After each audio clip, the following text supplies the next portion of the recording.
Hello and welcome to Good Night Faithful Friends, episode number 3 for Sunday. But you're allowed to listen to it whenever you want. I'll let you do that because I'm great. I'm awesome. So here we are. We're doing it. Another podcast. I've been doing so many podcasts. I've been doing podcasts since 2010. I've been doing this for a long time. And we're here. I'm talk about video games. No, we're talking about stickers. It's an hour and a half long. Sticker advertise. That's not what I want to do. We're going to tell you, hey, this Q&A episode, just pimp the books. The producers tell me to pimp the books. It's the only way we're going to pay for this podcast. That's not true. That's actually not true because everything's already paid for. You know, the hosting costs about $15 a year. That's not much. And then the files are about $3 a month. If you want to make that more expensive for me, download the episodes more often. So yeah, we don't actually need to sell the stickers to keep the lights on. My wife, she pays the bills. I'm just the starving artist. So let's not guilt everybody into buying the stuff. Let them buy it if they want. All right, so this is, I'm just going to throw these ads away. We'll talk about the books later. This is a Q&A episode. You ask the questions, I give the answers. I have a handful of questions. Shockingly, I have questions. So what I'm going to do, because I am nothing if not a showman, is answer a couple questions. I'm going to give you updates on everything. And I answer some more questions, like bookend it so that you're like stuck listening to the update part because you don't know how the fast forward button works, I guess. So, people will tell you where to fast forward through if you're not interested in the updates on where everything is at. But I recommend you stick around because we're going to be talking about a Kickstarter that's going to be happening and the most requested Weeping Cedars merch on the planet. And by on the planet, I mean by the 30-something of you that responded, which actually was more than I figured would. Usually with this sort of thing, get a very small number of people responding, and 35 or so was pretty good, I think, actually, for me. So, okay, we're going to get started with some questions, but then we'll go to updates, and then we will, we'll go back to some more questions. So let's start off with the very first question that I got for this episode all the way back, almost a month ago at this point, which I guess, since I'm only doing 2 of these episodes a month, you can have this kind of lag. This comes in from Ragadrop. Is it?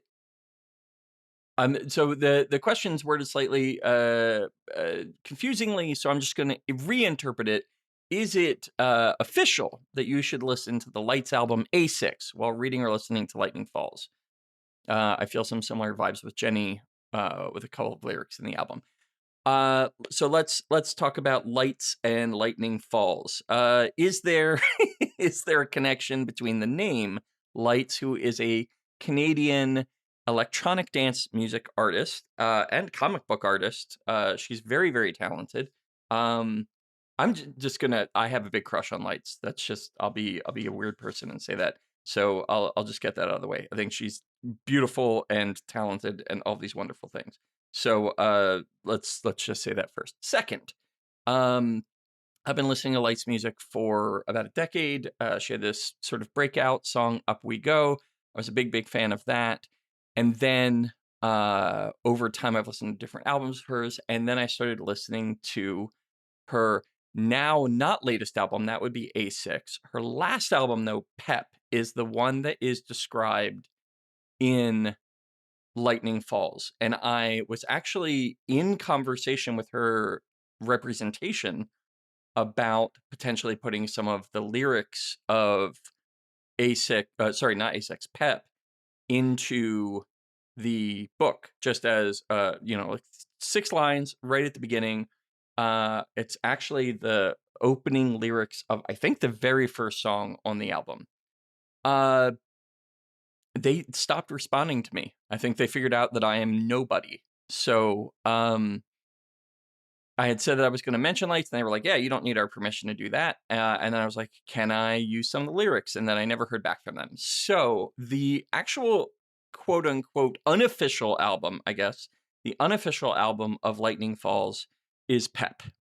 Um, and it just is really a coincidence that Lights and Lightning Falls are related, because Lightning Falls was actually the name of another podcast that I was planning, actually even before Weeping Cedars. I had been planning a Pacific Northwest mystery missing kid time travel story that I ended up not writing because of the show Dark.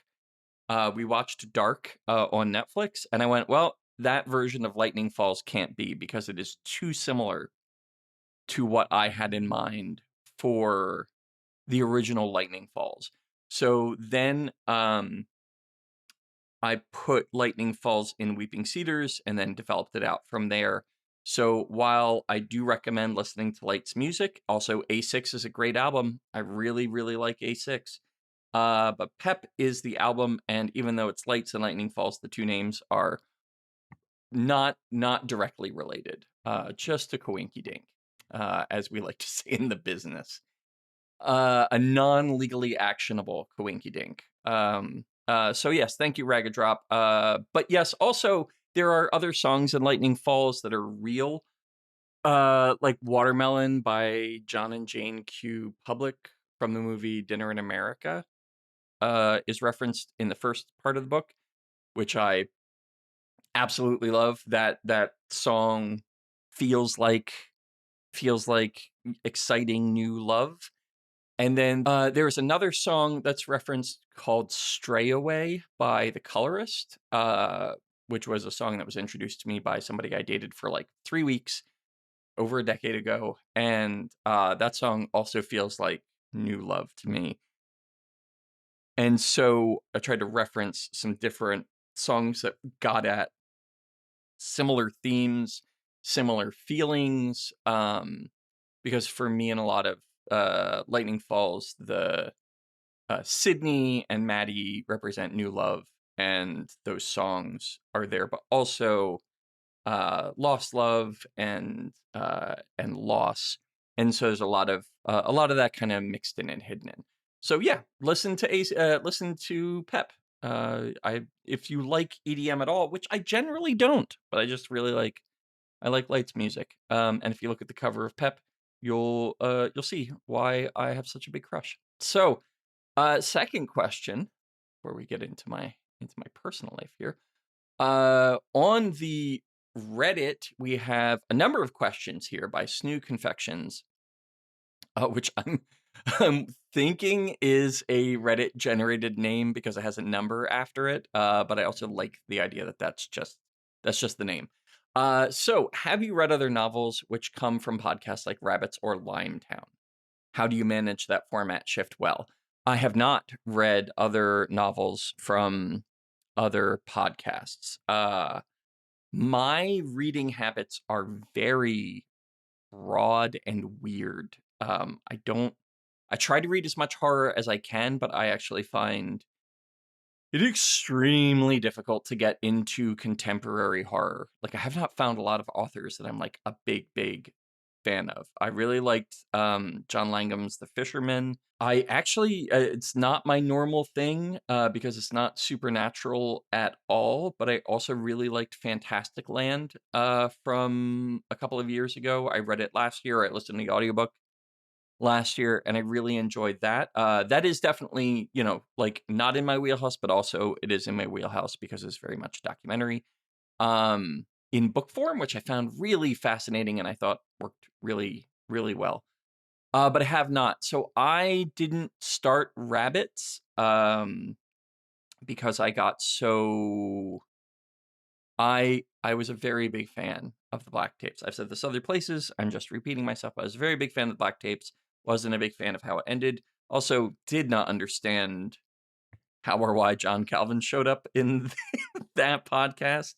And then when Tanis started, I listened to the first episode, and there's a line in it, and I hope I'm quoting it right, but maybe I'm just mildly forgetting it. But there's a line about something about if you write the name Atlantis in Sumerian, something along those lines, or Babylonian, or something like that. And I went, well, that's bullshit.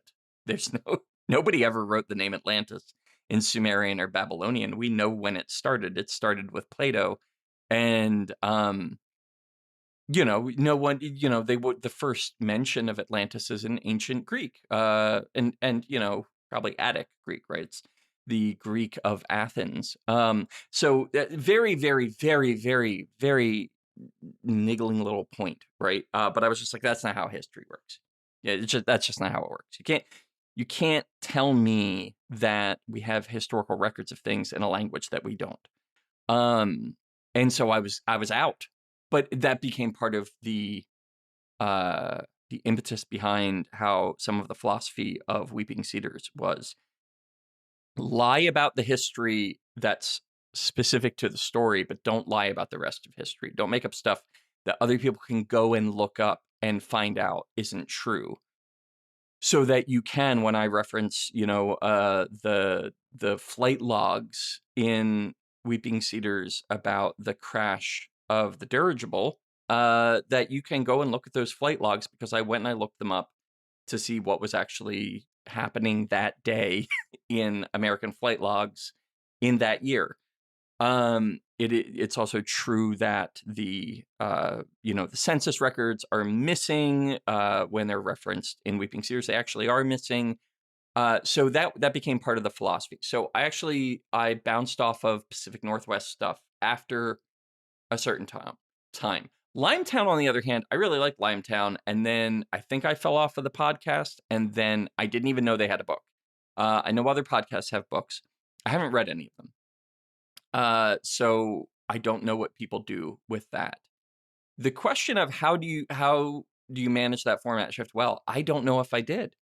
The fact is that I'm not sure that I've written good podcasts, and I'm not sure that I've written good books. So other people will have to tell me that. If the question is like, how do you just shift? Different things have their own spirit, I guess. That's a weird way to answer that, right? It's kind of woo-woo, but like so much of writing is feeling for me. There's a huge technical piece of it, and you can get better at the technical piece, and I'm trying to get better at the technical piece. But novels have their own rhythm and feeling, and podcasts have their own rhythm and feeling. And documentary podcasts have a different rhythm and feeling than adventure podcasts. And they just feel right at a certain point. And that I just kind of go with what feels right, I guess, in each. And maybe I have not done it well. I guess time's going to tell on that, where you guys can just tell me. We'll do one more. Actually, let's finish out Snoo Confections questions, and then we'll go to the updates.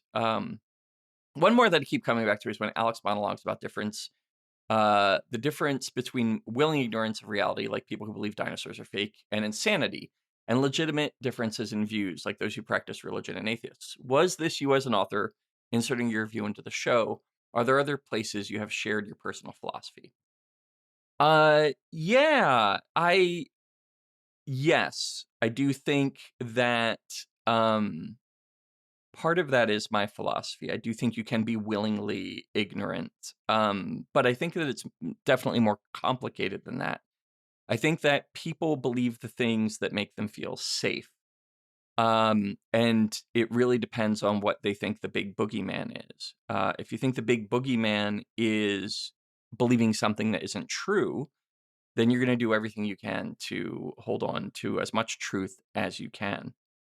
If you think the big boogeyman is feeling the great existential weight of being a finite being in an incomprehensible universe that is either moored in the infinite, reasonable mind of a being that is incomprehensible, or moored in the great nothing that is as equally incomprehensible, then you're going to try to build a philosophy that secures you against that fear, that makes you feel as comfortable as you can in it.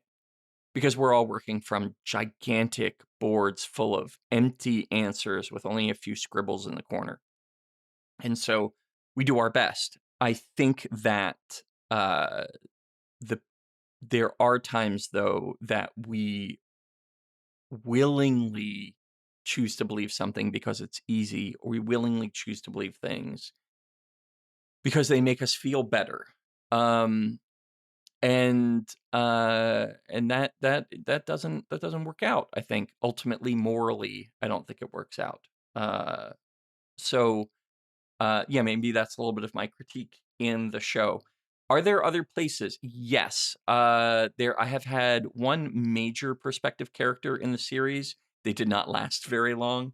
Um, but always I am the character who's talking. I never I can never write a character well, uh, or at least well enough for me, if I'm somebody else. If I'm not them, I'm gonna have a very hard time writing them. So to get into Joseph, I have to be Joseph. I have to see the world from Joseph's perspective. I have to understand that Joseph is doing what he ultimately thinks is the best thing with the hand he's been dealt. And so I also have to think that um, about Jacob Robillard or the man who is full of eyes. I have to be them. And so to some degree, you're getting my philosophy seen through their eyes.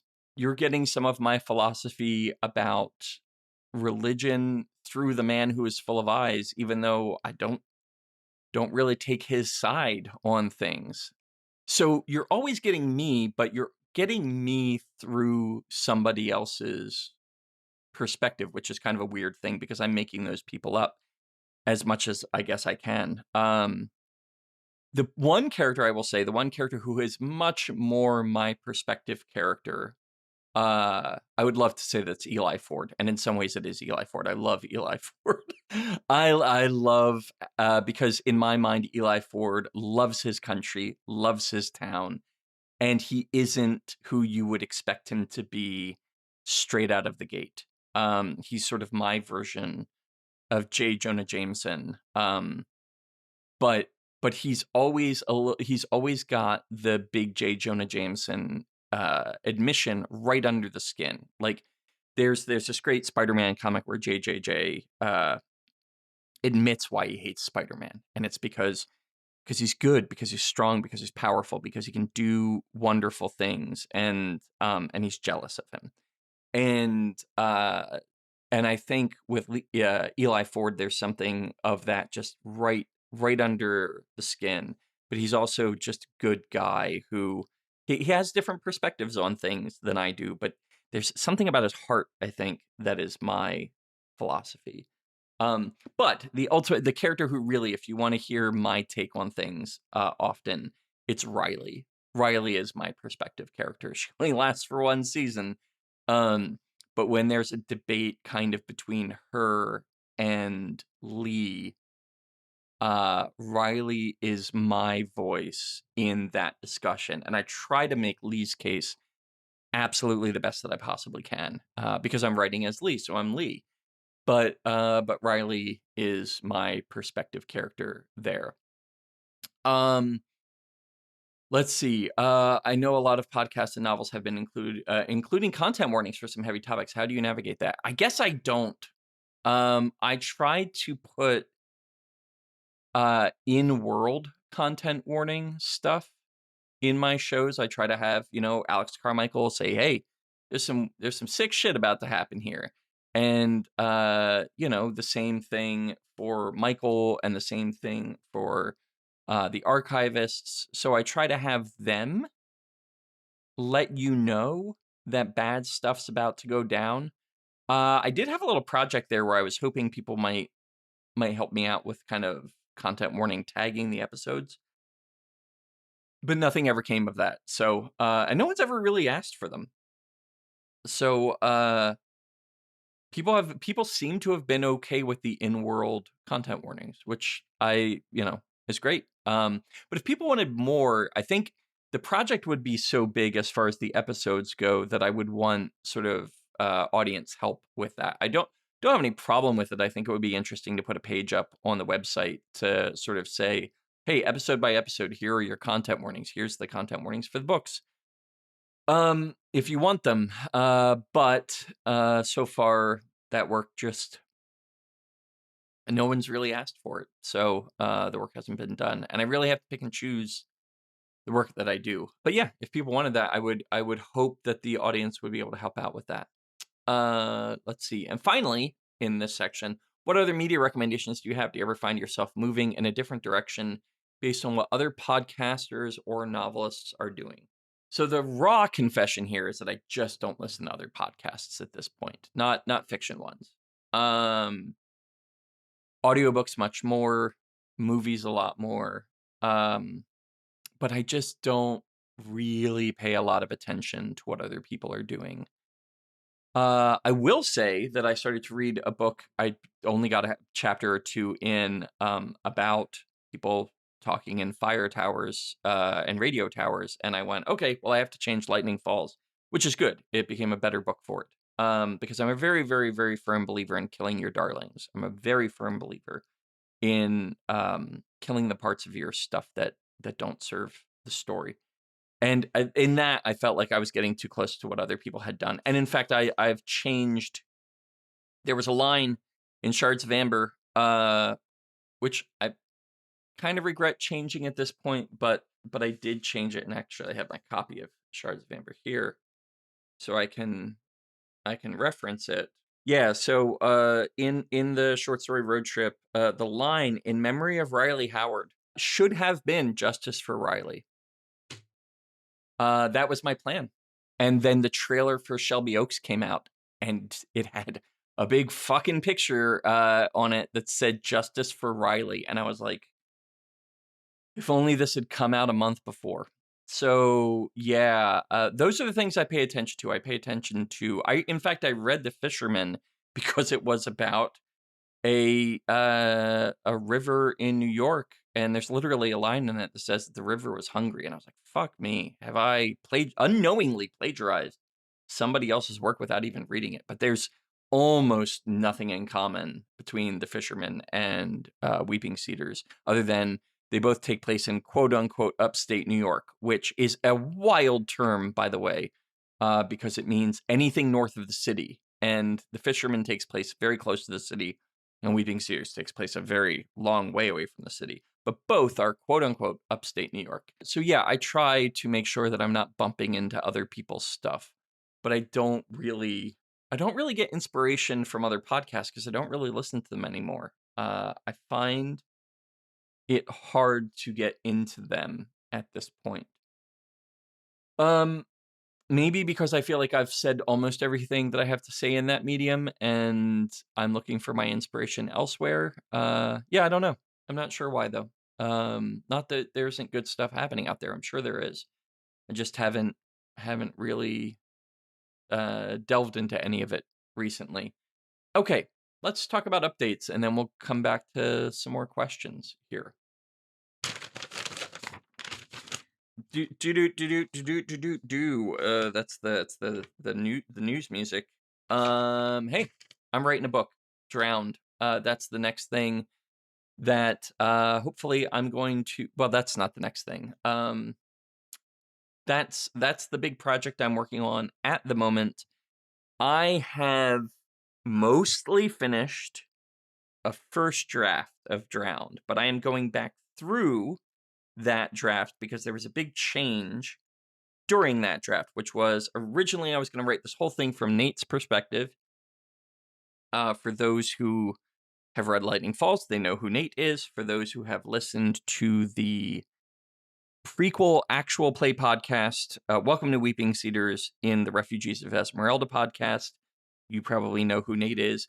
If you're paying really close attention to season 3 of Weeping Cedars, you might also know who Nate is because he calls in. For those who might not have made that connection, Nate, Chris Sumsky, who played Nate in the actual play, is also present in the Weeping Cedars podcast. He calls in and talks to Elise, Emma, a couple of times. This is a problem. I don't know if I've ever talked about this.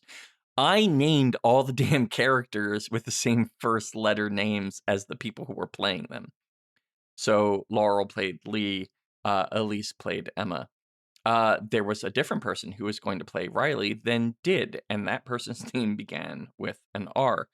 So that was a terrible choice because very easily do I slip into saying like, oh well, Elise did this. Well, no, it was Emma. So Nate does in fact call in and talk to Emma a couple of times in season 3. I was originally going to do Drowned completely from his perspective because I was like, he's the guy. He's the one people are going to know.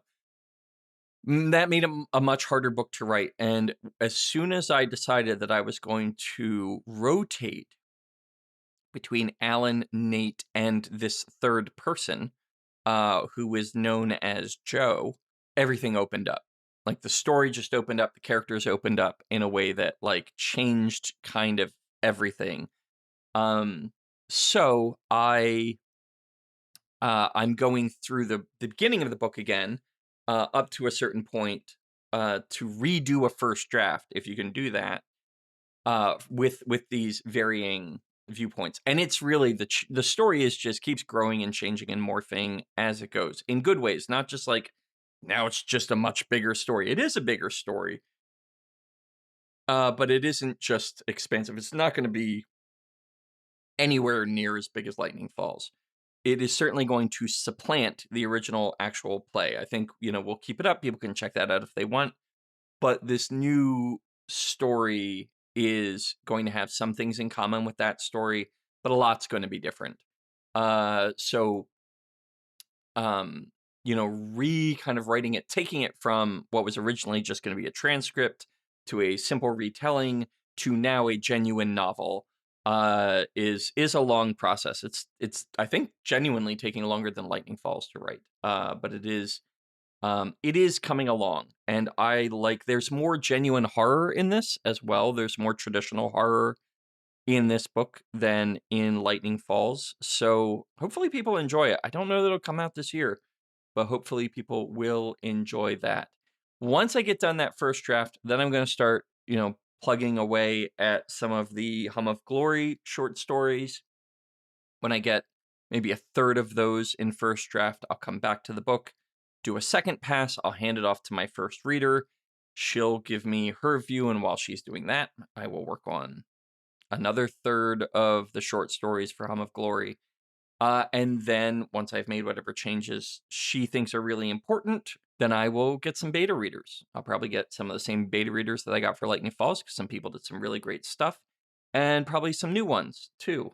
So yeah, that's in a few months. So hopefully in a few months, some of you will be reading Drowned for the first time and getting an idea of what's changed and what questions are being answered by that book. And hopefully you'll like some of the characters and you won't just skim through it for the lore. Although, I've considered just putting out textbooks of information to let people just sift through the lore. But I do enjoy writing the characters, so hopefully you guys will enjoy them too.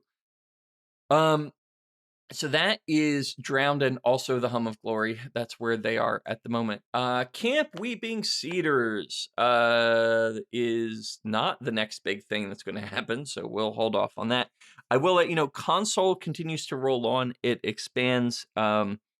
Things are being added as this podcast is going out. I was hoping to have the computer piece updated for this month's update. That's probably not going to happen. That's probably going to come maybe a week later.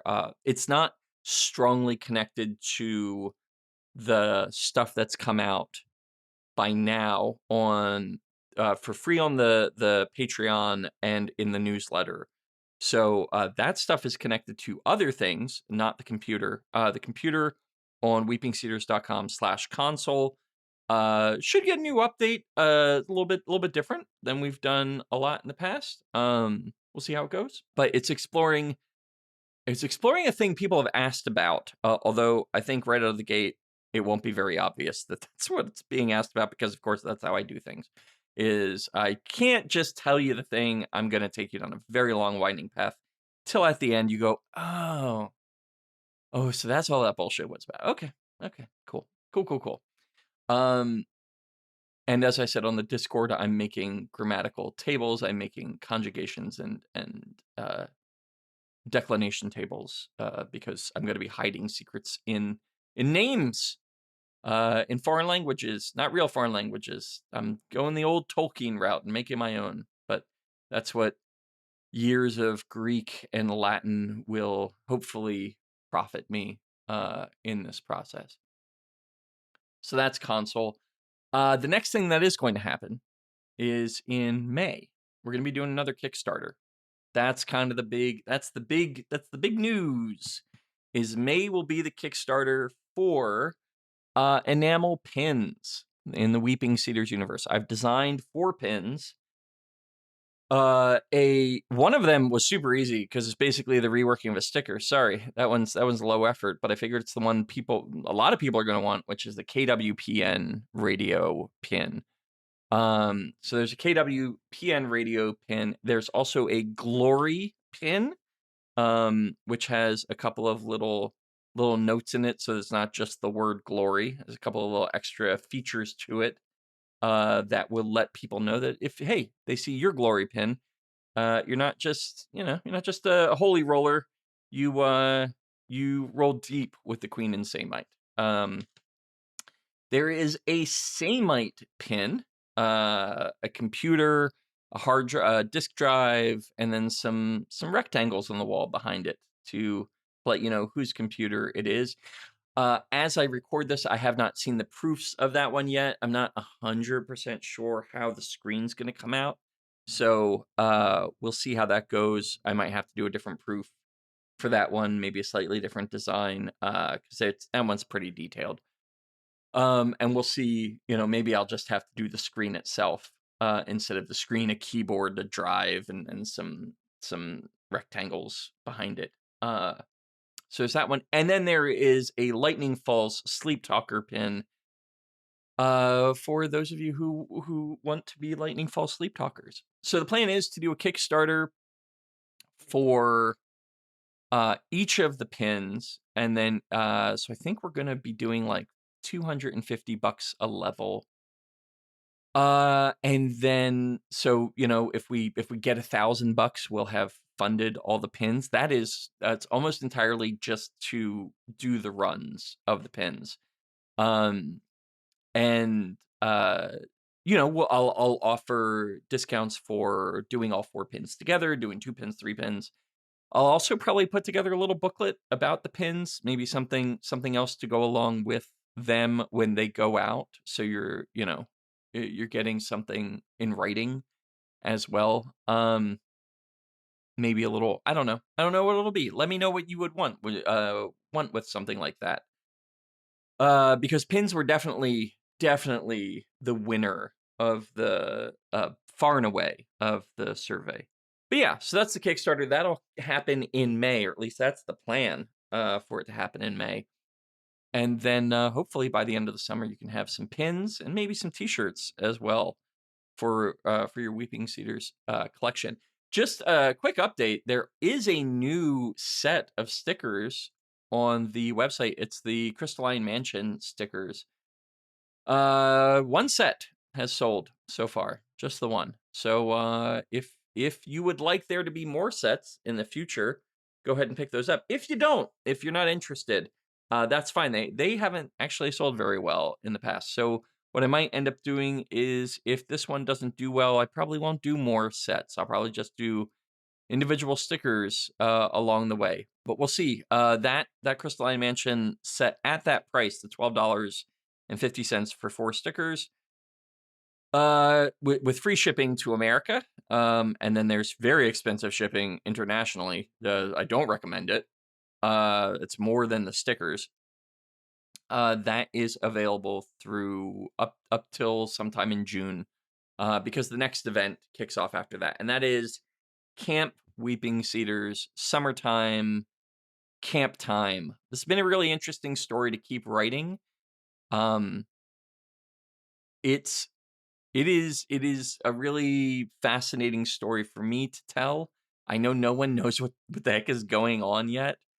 But the pieces are there. There are pieces there. There are also red herrings. They're not really meant to be red herrings. They're going to get explained along the way, not directly, of course. But it is a story that is part of the bigger story that I'm going to be telling over the next few years, in side stories and in short stories, and I've already started telling that story.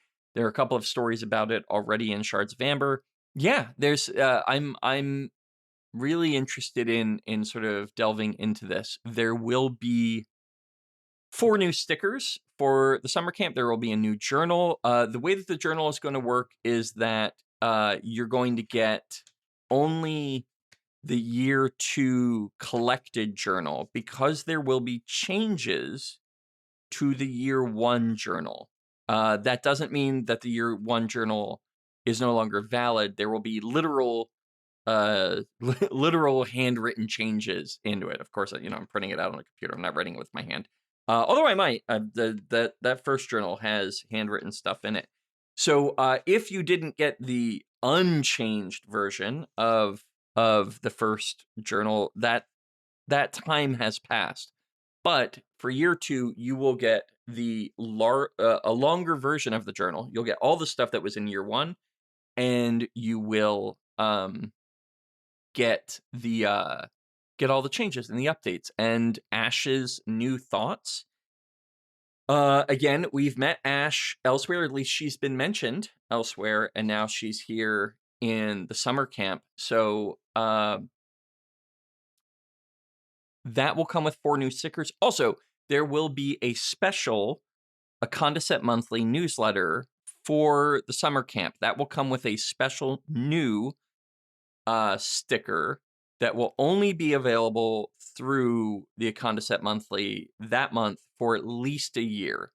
I'm not going to say it'll never show up again, but for at least a year, if you want that 5th summer camp exclusive sticker, you have to subscribe at the archivist level just for that month. You don't have to do it beforehand. You can do it for that month and then get rid of it. But we're going to do a special camp edition of the Condaset Monthly for that. And if you don't know what that is, there's a monthly newsletter that goes out every month. And if you are subscribed at the archivist level on Patreon, that's $10 a month, you get a physical copy mailed to you with a free sticker. Pick a sticker from the collection every month and send it your way. This will probably be the first unique sticker, but it won't be the last. I'll probably do 1 or 2 more this year, and I'll let people know beforehand so they don't miss out if they want kind of these limited time stickers. So that is summer camp. And we've done the Kickstarter, we've done console, we've done Drowned. That is everything for the moment. With the promise that I am working on something else. It's not a book. It's not a podcast. It's something else. We'll see. I feel bad about the video game where I started that and I spent quite a long time on that, and then just realized that the bandwidth, I couldn't get it completed. So I don't want to announce anything before it's out there. But yeah, there's something else in the works. Slowly. I'm not expecting to get it done this year. But maybe next year it'll be out. But there's something new. It's something really dumb to do on my own, but I'm doing it. So we'll see. We'll see how it goes. All right, that's our updates. Hey, it's time for a commercial. It's nope, that's for a 1980s Spider-Man cartoon. I don't know why I would advertise that. Spider-Man is amazing friends with Iceman and Firestar. No, all right, here we go. Hey, we got books out there. Lightning Falls and Shards of Amber. There's audiobooks, there's ebooks, there's trade books, trade paperbacks. You want my grubby signature on one of those books, you can go to weavingcedars.com/shop and order it from me. I'll sign it for you.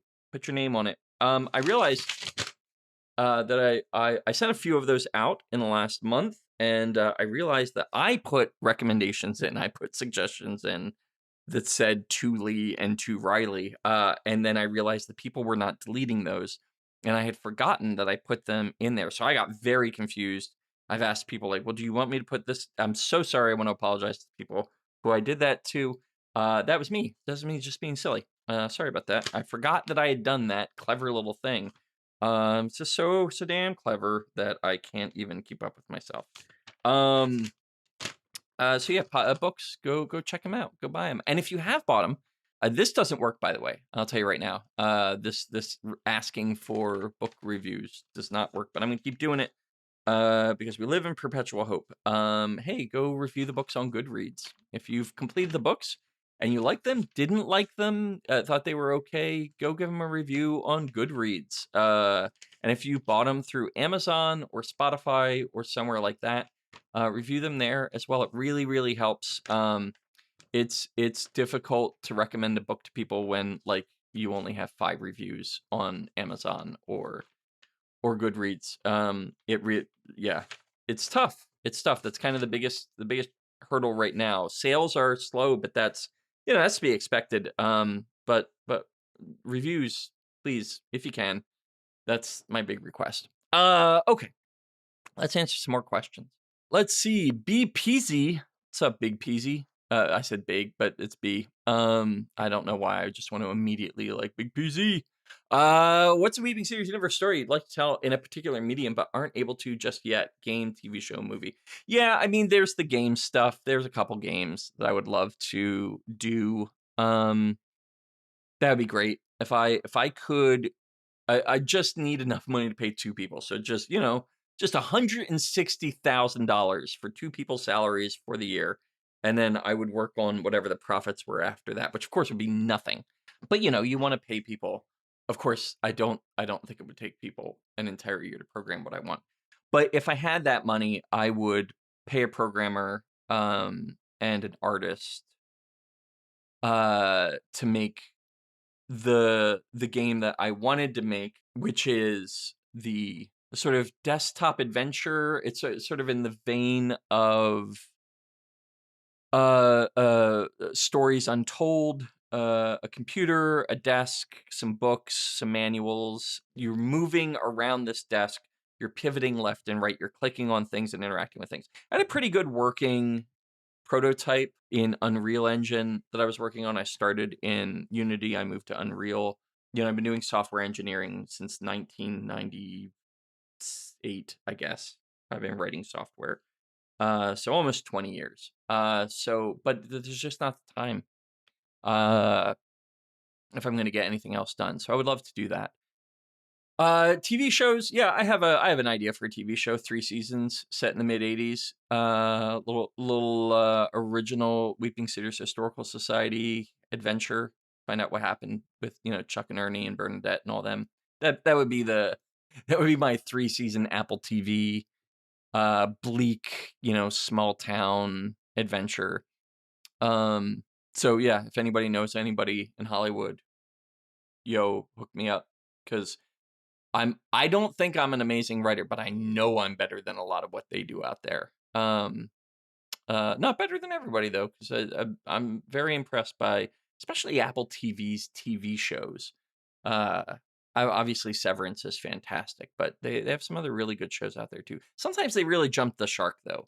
I really liked For All Mankind until somebody's like, let's have a baby in space, and I was like, there's no thank you. That's not a real thing that would happen. Yeah, there's a lot. It'd be great to do. It'd be great to go back and do another podcast or something similar to that. Yeah, I don't think there's a medium in which I wouldn't want to put Weeping Cedars out in. I would love to do comic books. And again, I started something like that on the Patreon, but there just isn't the time. So yeah, everything, all of them. There are Weeping Cedars stories in all media. I'd love to put out an 8-track. Just songs by somebody in the Weeping Cedars universe, because that's amusing to me. But yeah, I mean, ultimately, I think my big thing, there was a moment there before AI art really started to kind of take over, like AI video generation really started to take over. Unreal Engine had this thing where they were making people. They were making 3D people that you could use in video and you can use in video games, and they were pretty good. They were pretty good, and if you put the right filters on things, they were pretty convincing. And there was a minute there where I was like, I might want to do some episodes of Virtue Vista Valley using these characters, using these Unreal Engine characters. They would have to look real, and so they weren't quite there. But then a lot of that stuff is just going away now, which is unfortunate. But yeah, I've done enough stuff with like 3D modeling and texturing and 3D video that I figured I could do, show sets and things like that, especially if they weren't meant to be amazing, Mr. Rogers level stuff, Sesame Street level stuff. But yeah, that's that's probably not in the cards. But yeah, that would be great. It would be great to do some clips, especially just clips from Virtue Vista Valley. That'd be wonderful. So that's all we have on the Reddit. Oh no, there's one more on the Reddit by Red Crow Blue, which is referencing Snoo Confections question about my philosophy. Red Crow Blue asks, to the point of your second question about philosophy, I've been curious about why the church in Weeping Cedars is an Episcopal church. At least in the Bible Belt where I am, that's a denomination with a notably different perception from your run-of-the-mill Baptists and Methodists. Not sure if that's a deliberate choice or just a regional thing. But as a new dabbling Episcopalian, I would like to know either way. So, yeah, part of it is regional in that the church in Weeping Cedars was founded, in the 1790s. So not certainly before Baptists and Methodists were doing their thing, but in the Northeast, especially in the original 13 colonies, Anglican churches, the Church of England, would have been fairly prominent. And then when 1776 comes around, of course, can't have Church of England churches anymore, so you have to convert them over to Episcopal churches. And I liked the idea that the Cartwrights were maybe royalists during the Revolution. That's not canon, but I like the idea that they were more, um, you know, uh, more formal than some of the others. Now, you don't really get this. There's this movement in the 19th century in the Church of England and then in the American Episcopal Church where things get more Catholic, but because St. Gladius's church is not your traditional Episcopal church, it's a little more Catholic in its building and its appearance. It's maybe a little bit ahead of its time in its architecture that way. But yeah, it was also just my familiarity with the Episcopal Church. And sort of technically, I guess the very meta reason is that at the time that the actual play podcast was happening, when the church was mentioned, it was somewhat based on a church that me and a couple of the other people who were playing knew. So it was a little bit of a reference there as well. So yeah, it's not meant to be. There's not. I don't think there's meant to be some very deep philosophical perspective or statement, especially about the Episcopal Church.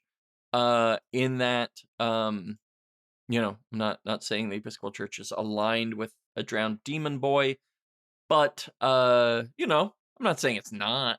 No, I am. I am saying that. I'm gonna officially say that it's not aligned with Drowned Demon Boy, as far as I know.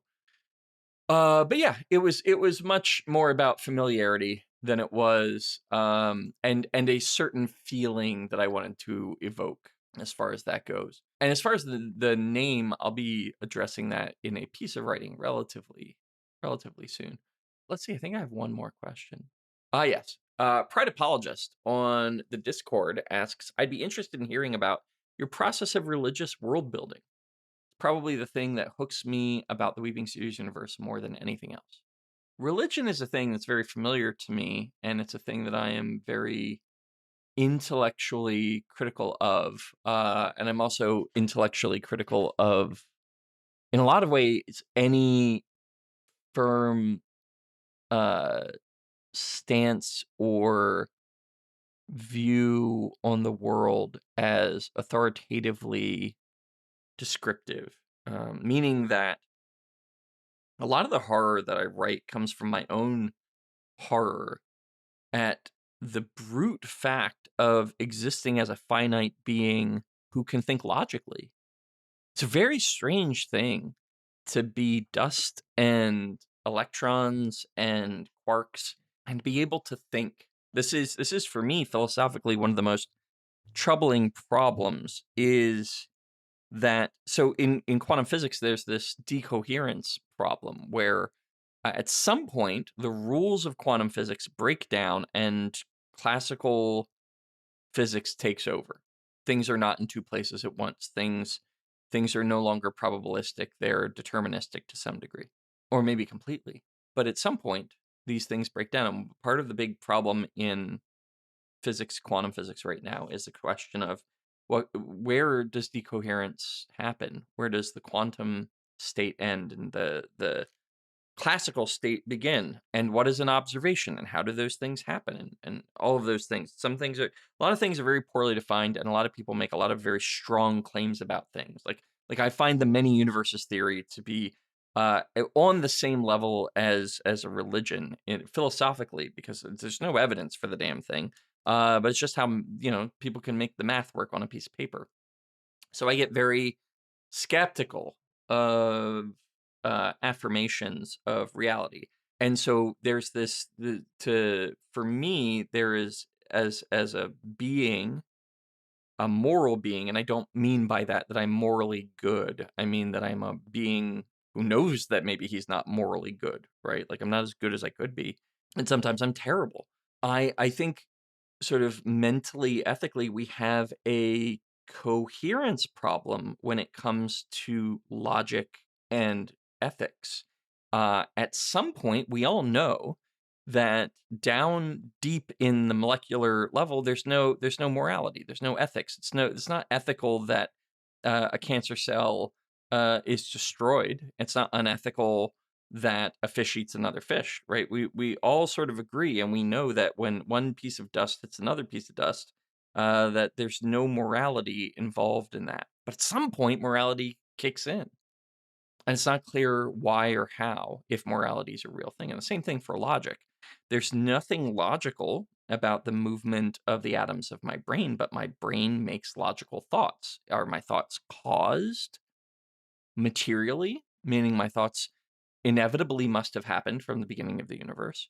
And then we have this incredible question of like, okay, well then logic was somehow baked into the universe, and not just baked in, but mechanically baked in, so that logical thoughts must have happened because of the Big Bang. That's a weird thought.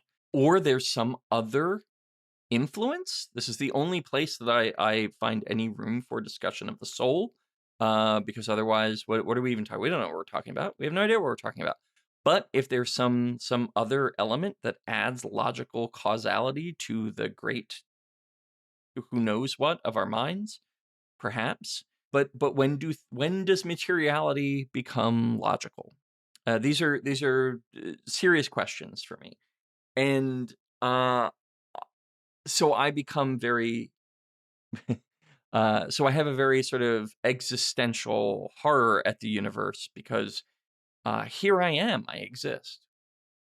And I exist in a great question mark. I don't know what's real. I don't even know what kind of story I'm in. I don't know if it's a tragedy or a comedy. I don't know if anything I see is real or not. I have to live as if it's real, but I don't know that it is. And so my horror is sort of a constant existence. Part of the horror of the world, though, is when people say, I know what's going on, and other people who do not want to live with the tragic unknowing say, good, tell me. What do I have to believe? What do I have to do? What do I have to do to keep feeling this way? What do I have to do to keep feeling like I'm on the inside? And particularly the Queen and Samite and the cult around the Queen and Samite is is based on a real religion. I know some people might think they know what it's based on, but it's maybe a little bit more specific and esoteric than what people might immediately gravitate to.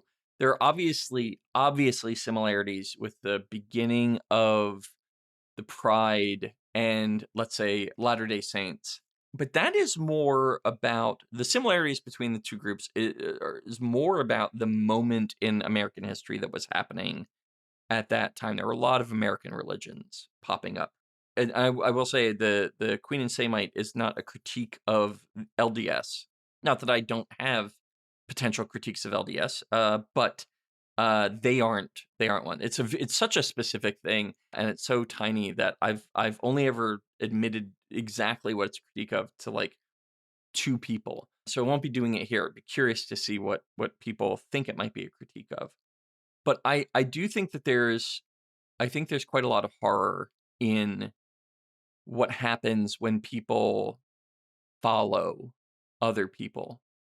When people take on the authority of the divine as humans and what can follow from that. And I think that that's it can be very terrifying to see what people do when they are willing to sit in a seat and look up at somebody on a stage, whether it's political or religious, and say, "Sure, tell me what to believe and tell me what to do, because I can't do it for myself, or I'm terrified when I have to do it for myself. So I'd rather just get on with living. I'd rather just say the things I need to say, believe the things I need to believe, and get on with living." And I get that. And I can certainly see writing a character like that because I can get inside their head. But that's never been me, even when I have been very religious in the past. And I would say I'm in a very non-religious stage now of my existence. This doesn't mean I'm an atheist, but I certainly am in a very non-religious stage. I've never wanted to just have somebody tell me what was true and then go ahead forward. And I find it very dangerous when other people do. So that's where a lot of the horror comes from, and how I understand religion, because mainly I think there are two things. And one of the biggest problems in the Weeping Cedars universe, the thing that everybody's trying to avoid, is stopping existing. And there are parts of Lightning Falls that just come out and say this. But when people do bad things, it is because they are looking out for their best interests as they understand them. And we're going to delve a little bit more into that also in Drowned. But I think people are selfish, and when you can organize them into a religion, they can be selfish there too. That isn't to say there aren't good things. That isn't to say that I don't have deep, deep sympathies and feelings for, the Samite kids in the 80s.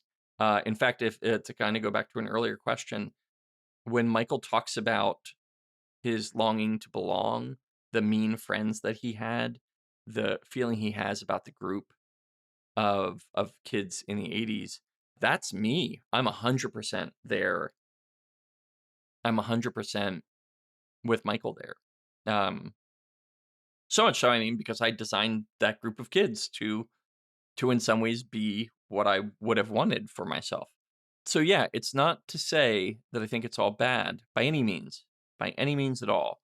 But I do think that when religion goes wrong, and here using sort of a religious studies view of religion, which would be a very broad brush, that could be sports teams, devotion to a sports team, devotion to a nation, devotion to a god or many gods, devotion to the idea of there not being a god. All of these things can lead people to do horrific things, and at the same time think that they're doing good.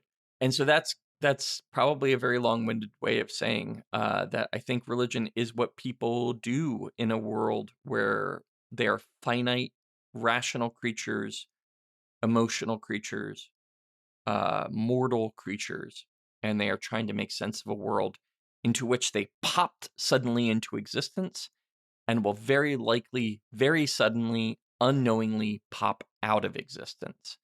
And what do you do in between? how do you make sense of it? Uh, Especially when your heritage is, nature red in tooth and claw, that we are descended from the beasts. And how do we then act?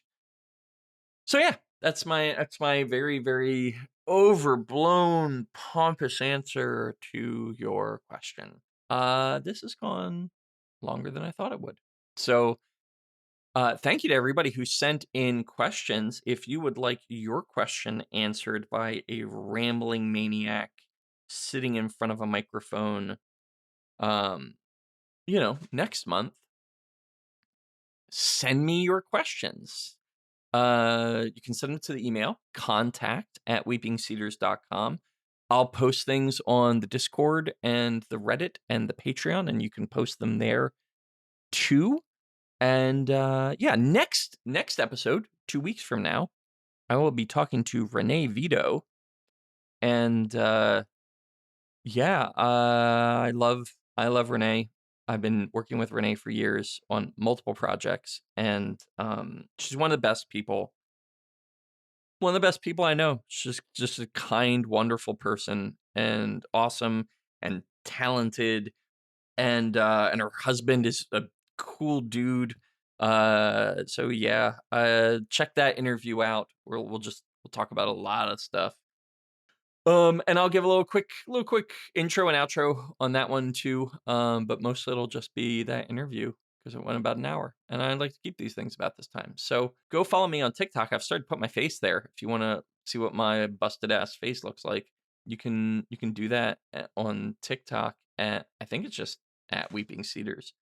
Yeah, at Weeping Cedars. You can go find me there. I'm on Instagram too, and YouTube. But mostly you're just gonna see little ads for all the stuff. So you don't need to go do that. That'll do it, I think. So um, my non-existent producer's looking at me. She has a date apparently, so that's great. Go do that instead of this. And I'll talk to you all very soon. Until I do. Good night, faithful friend.